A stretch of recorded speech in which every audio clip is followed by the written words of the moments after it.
Welcome to the 9 News Prep Rally.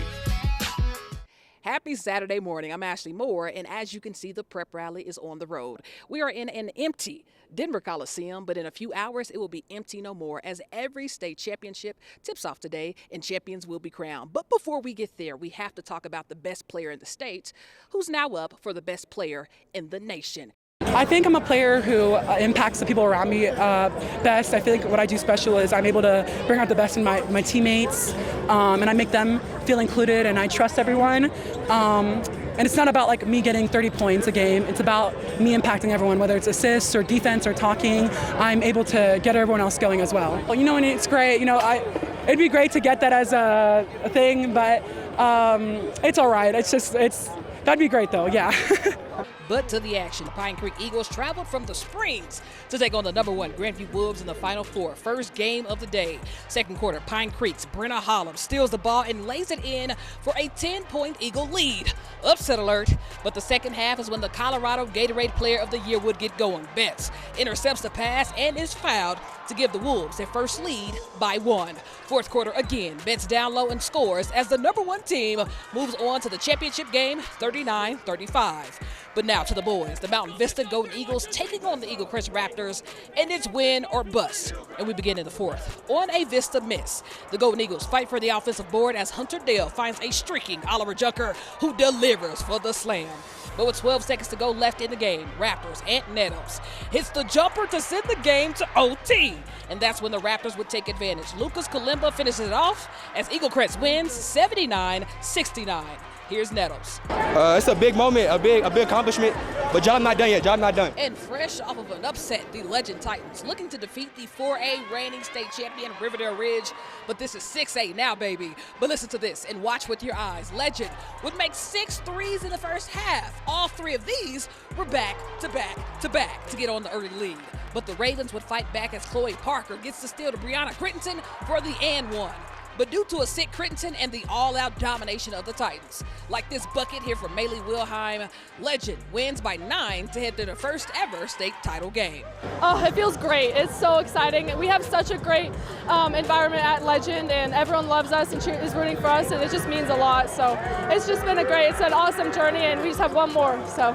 Down in 5A, the Mullen Mustangs took on the 2-seed Meade Mavericks, and this one was close in the first. Meade's Maddie Clark heads downhill on the fast break all alone as she taps it off the glass for 2, 8-8 game. But the Mustangs would turn it up on D. Keaton Orangwa Egbert with a full head of steam as she gets the bounce, and Mullen wins by double digits, headed to the state title game. Well, the Green Mountain Rams taking on #1 Air Academy, and early on, Rams Ella Cockrum muscled her way to the hoop for the scoop and score. But Air Academy had too many weapons. The Kansas commit sends it over to Audrina Nelson from deep as Air Academy would get out to a double-digit lead and keep it to keep their undefeated season alive. Now up to 6A, the undefeated #1 Rangeview Raiders taking on the defending state champs Valor Christian. Early on, all Valor as Cole Shearer pulls it from Highlands Ranch. Valor would get off to a 12-4 lead. But in the fourth, Kenny Black Knox gets the steal to Marcellus Duncan, who does the rest as Rangeview takes the 1-point lead. But as I say in every Valor highlight, Cole Shearer is a problem. He had 39 as the Eagles are headed back to the state title game. I mean, I like playing on the big stage, just a lot of fans, a lot of competition. So I mean, it's a lot of people are here. It's fun playing in front of everyone.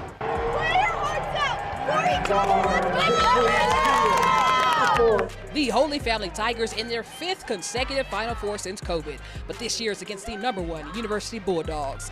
And the first quarter belonged to University as Natalie Trujillo knocks it down for the first 3 of the game. But in the second quarter, all Tigers, Anaya Contreras from NBA distance, we'd go into the half, knotted at 30. But ball movement is the name of the game, and in the fourth, Addison Harding with the spin around lay as University wins by 8. I think we're excited. We're playing for each other, and it's exciting. They'll play the winner of the Timnath Cubs versus the Delta Panthers. Early on, it's Delta's Breezy Huff, who had a game-high 27 as the 3 rattles in. Delta leads 15-8.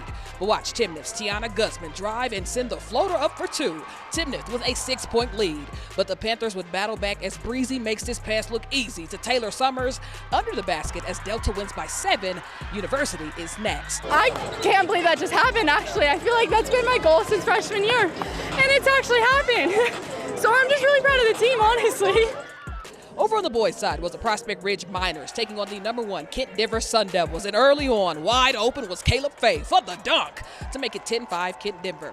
But here come the Miners driving, kick out to Liam Schilling, who's spot on to cut into that lead.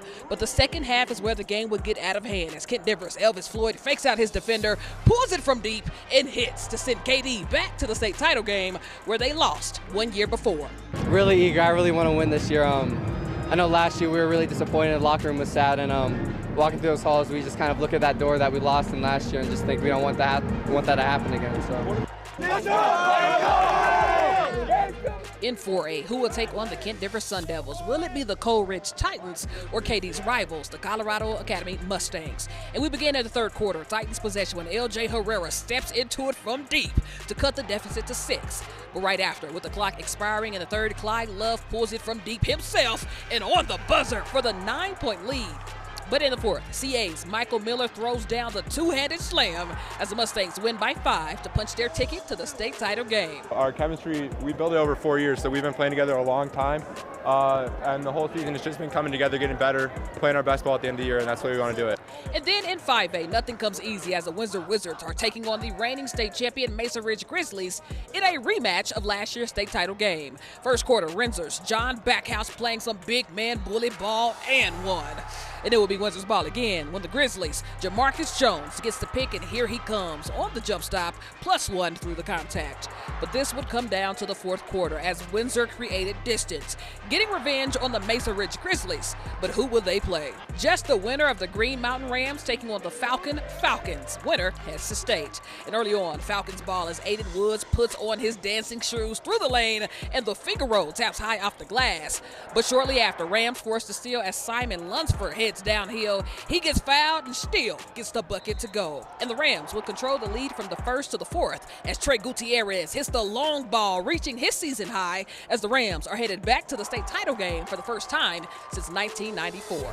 It feels great. It's an honor. It's unbelievable. I don't know how to put into words, but I'm proud of every single one of us. We did our jobs. I'm just happy for all of us. I love every single one of them. It's an honor.